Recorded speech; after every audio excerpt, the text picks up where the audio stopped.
আসলে আমি পুকুরের আকার অনুযায়ী আয়তন অনুযায়ী অনেক বেশি পোনা ছেড়ে ফেলেছি, আর অধিক ঘনত্বে এয়ারওয়াটার বিহীন মাছ চাষ মানে নিশ্চিত লস। কেননা অধিক ঘনত্বে মাছ চাষের গ্রোথ কমে যায়, ফলে কাঙ্ক্ষিত ফলাফল পাওয়া যায় না। এছাড়া খাবার ম্যানেজমেন্টেও আমার ভুল ছিল। অতিরিক্ত ফিড বা খাবার খাওয়ানোর ফলে পানি অনেক দ্রুত দূষিত হয়ে যায়। খাবারগুলা যে মাছের গ্রোথ হিসাবে দিতে হয় সে সম্পর্কে আমি তখন জানতামই না, যার কারণে অতিরিক্ত খাবার দেওয়ায় আমার পুকুরের পানি খুব দ্রুত নষ্ট হয়ে যেত। মাছ চাষে চাষির অন্যতম একটি বড় ভুল হচ্ছে খরচের হিসাব না রাখা।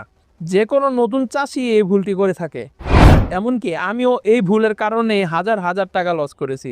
মাছ চাষের ক্ষেত্রে কোথায় কত টাকা খরচ করলে তা অবশ্যই লিখে রাখতে হবে। যেমন ধরেন পোনা কেনার খরচ, মাছের ফিড বা খাবার খরচ, পুকুরের পরিচর্যা ও মেডিসিন খরচ ইত্যাদি। অর্থাৎ মাছের পোনা থেকে শুরু করে মাছ বিক্রি পর্যন্ত সকল খরচের হিসাব অন্তত লিখে রাখতে হবে। যাই হোক, মাছ চাষ করে আমি হয়তো অনেক টাকা লস করে ফেলেছি, তাই বলে আমি হার মানিনি। এখন আমি নতুন করে আরও একটি 15 শতকের পুকুর নিয়েছি। ভাবছি সেটাতে তেলাপিয়া ও কার্প মিশ্র চাষ করব। কোনো